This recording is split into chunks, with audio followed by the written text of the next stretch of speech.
because technically we had some, I don't even know if it was like glitches with our live that we did. I think that was day 6. So I think I owe you all extra video, a bonus for the 7-day live YouTube challenge. So kind of going 8 days, but technical difficulties for the other one. So this one is going to be a sincere question that I have for men out there. And my question is for men only. Have you experienced a difference between females versus naturally organic feminine women? So I'm just curious to know. So I would love to just kind of hear you all, thoughts in the comments. I've posted this on all my social medias because I genuinely want to know. I want to genuinely know the voices of men and your experiences. And that's it. Not even just for me to say anything um with it. I just want the voices of men to be heard. So just I do deeply care about that. So yeah. um so I kind of wanted to talk about and I do, now that I'm thinking about it, of course I do talk a lot about my dedication to Black men, and I know a lot of brothers watch my channel. So definitely, brothers, of course, that's my heart, my soul, of course, aligned with the original man of planet Earth, the Black man. And I I want to just kind of share some things in this video from my experience, and then engage in dialogue with you all. So from my experience, a feminine woman is not an appearance necessarily. So, but there is a difference. In my experience, there is a difference between being born a female and actually, being organic and natural to your original female design, right? Feminine energy. That's different. And this conversation is not necessarily going off on, you know, someone that's not born a female and feminine energy. Like I don't really engage in those conversations. Um, you know, because that's different from what I'm talking about. I'm talking about females that are born women, but the difference between those that are just born that way and those that actually are aligned with their actual nature as a woman. Organic, natural, right? So kind of like the difference between, if you think of a GMO, right? Like you have an apple that's a GMO, is genetically modified, versus an organic apple that's just like it grew the way it naturally is, and you eat it, or a mango, right? There's a difference in taste, right? The organic is usually, more nutrient dense, more nutritious, healthier for your body. The GMO sometimes can be poisonous to you. Mm, yeah. So it's artificial. So another way we can ask, like, an artificial, woman versus an organic woman. So yeah, I want to know y'all thoughts about it. So from my experience, um, you know, cultivating my femininity on my journey, I can definitely attest that there is a difference. Um, and again, I really, really point back for men that it is not the appearance of being feminine. That's not what femininity is, because that can be very deceiving. right? So we go back to the genetically modified, right? Like you can dress that apple up, and if you didn't have any labels on them, you can dress that GMO apple up, gloss it, but when you eat it, right, it could still have the same negative impact or outcomes on your health, right? Versus the organic one. So it's like, how do we know which one, right? But also, I'm thinking about from the perspective of in this modern day and time, women have access to so many things that feed their insecurities and things that they can cover up. So, makeup, social media filters, money, independence, all these things that they can use to put on the appearance of femininity. But that does not mean when you, like the apple, when you bite inside, it could be poisonous, right? So yeah, so this is important, right? Because we live in very spiritual times. So discernment is so important for this day and time. So again, like it's not on appearances. So a man may, say, okay, like, how do I know? How do I know? You got to get your spiritual game up here. You got to have a good sight. But it's even deeper. Like it's so deep. And then that journey spiritually is very personal too. Cuz I've seen a lot on my journey. I've just seen a lot. I've seen some men pass up feminine women because maybe they feel, and this is particularly I've seen more within the Black community because I do not date outside of Black men in my personal intimate relationship life. That's all I've ever experienced and known, right? So when I'm talking about these dynamics, that's what I'm talking about, particularly in America.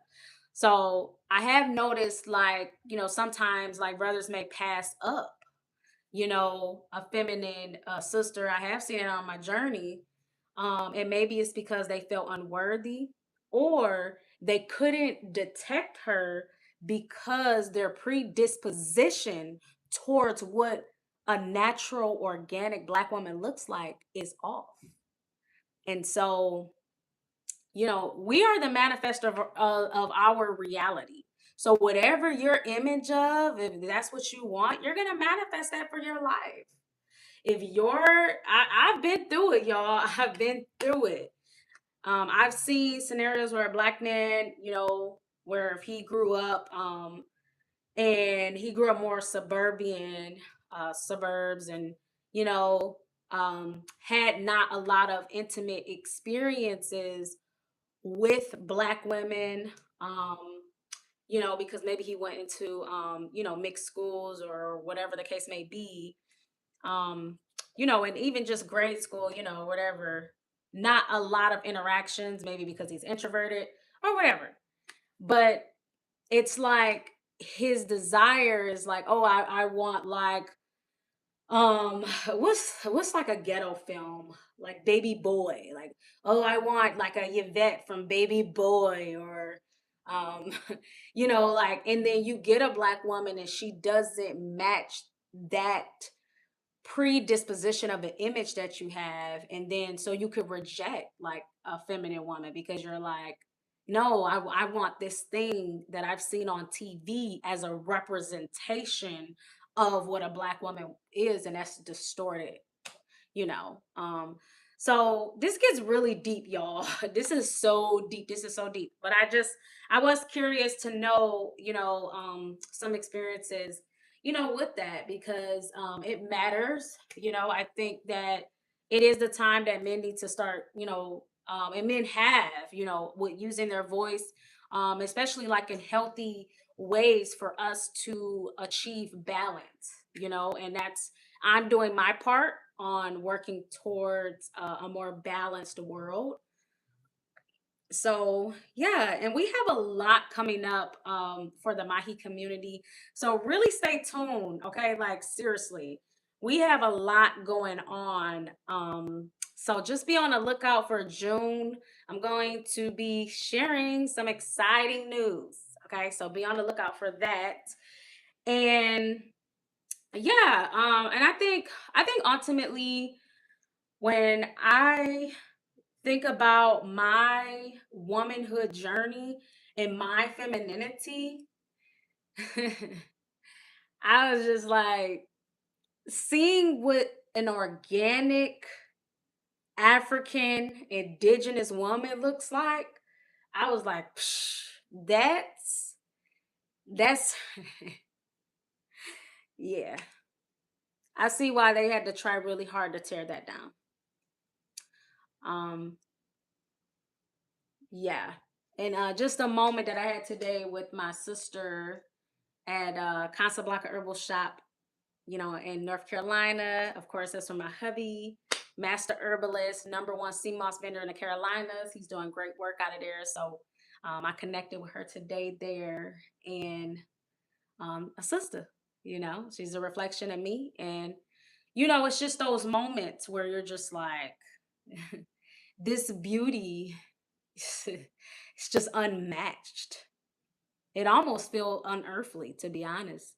But somebody could a man could overlook that, um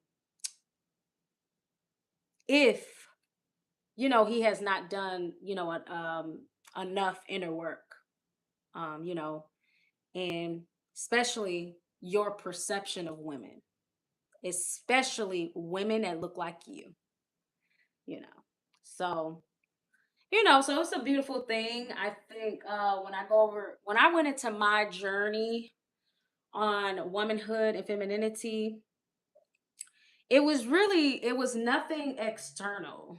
Like I had like guides along the way, right? um I think about like one of my first belly dance teachers in Detroit, Sanaa Green. Shout out to her. I think about certain guys like that. um but really, and I think about my mother, right? Because my mother was a good example for a feminine woman, because she always chose her family first, and my mother displayed that 10 times over growing up. And she lived in an era where a lot of women chose careers, status, money, or whatever, as priority over family. And so it was commendable that my mom showed me, um I would say, certain levels of traditional wifehood, but I wouldn't consider my mother um like oppressed, to some extent, right? Because she is under an oppressive system, within the American lifestyle, or jurisdiction. So to some extent, but within like family, my father and how they like their dynamic is, she's still who she is. Like she gets to be like her personality and like who she is. And so and of course she is still going on her journey, right? So but my parents are still together. But anyway, I'm just saying all that to say, um I've had mother figures too, like my best friend growing up, his name was Will. And his mother and I were very close. She was a reverend. And so when I was a Christian woman, I was very close to her. And that's kind of what brought us together, devotion, trying to follow, you know, Christ, or, um, you know, and before I had transcended out of it. But as I was going through the midst of getting knowledge of self and getting more spiritual, I was still having conversations with her as I was going on my journey. And I could tell, our relationship was probably veering off, because it's like, I'm talking about the things that I'm learning, and my new profound awakenings and things like that. And she's just kind of looking at me like laughing, like, you're such an intellectual person, like, I think in her mind, this is how I interpret what she was saying. Like, and maybe not even intellectual, because I wouldn't say like I'm like super intellectual. I wouldn't say that. Um, maybe some people may say that about me, but I think deep thinker. Like I'm a deep thinker. So she probably was looking like, oh, you ask so many questions, you just, you're curious. But there's a part of her. She was smiling, but she was just like, sometimes, what the Bible say, you're not supposed to know all things or something. She said. And then that was like when I knew that our relationship was probably veering off, you know. But even then, I would still have conversations with her, because she was a sweet woman. And she played a mother figure to me. I have aunts, who taught me, a real conversation about how they came into like being a submissive woman to their husband. I had an aunt who even told me that like we had some really deep conversations when I started to get into my poly initiations, and I was telling her about it. And she wasn't judgmental at all. She was just like, you should look up some she was like, I watched a documentary on sister wives in Africa. She was like, you should look at that. She's like open minded. But we were talking, and she was just telling me like when did she come into the realization of submission, because she always made more money than her husband, but they had been together since they were like 17, maybe even 16, and they got married, and and he works and everything, but she always made a little bit more because of her skill set. She was an engineer, and she'd work with computers, and I believe she had like yeah, but so she had a really good job. So she made a lot of money. This is kind of what she would tell me, like, yeah, I make a lot of money, whatever. And she just said that she realized one day her husband told her, like, because she realized he started, like, he kind of went off on her, like, as a black man, you see, I have to go fight out in the world, and I have to do all this stuff, and I have to come home and hear you nagging. And she said, like, after he said that to her, it kind of blew up. She said that she woke up the next day, it was just like had a epiphany, like, oh my gosh, like I didn't realize, I'm exhibiting behaviors like my mother, and so, those are generational curses as if you become aware of them. So she shared that with me, and they're still together, really good couple, but she's really girly, things like that. But it was something she had to go through, to realize, to see her mirror. um, so yeah, so she shared that with me, and so I've had women on my journey who have played a lot of different parts to who I am today, and I still honor and respect all of my female guides, and women who have influenced me. Um, but I think ultimately what really got me to where I am today, if I'm very honest, I do always attribute a lot to Black men being my teachers and my leaders, and that's just the truth. My masters, um, but and healers, right? But also to bring everything full circle and bring it home, it was me just going really deep into see myself. Like if I could like see like what I actually am outside of like, oh, like I'm not black, this identity that's not what I am, right? Like I lived many lifetimes as an African woman, right? I had my own culture, I speak my own language, I have my own identity, right? And I do talk about identity crises, identity crisis that I feel like does happen, and can be easily happen in the U.S. For a lot of different reasons, but that's for another video for another day.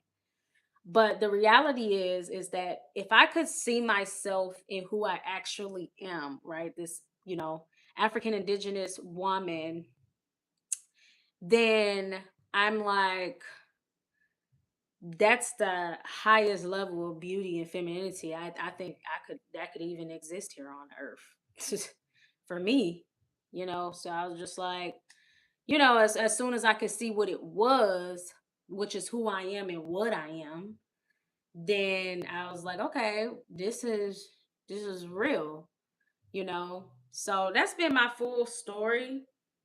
And it's really just, seeing your higher self, at the end of the day, seeing your higher self. Um and yeah, and I'm just kind of speaking as if this is kind of like a virtual diary for my lived experience. This is very personal what I'm sharing.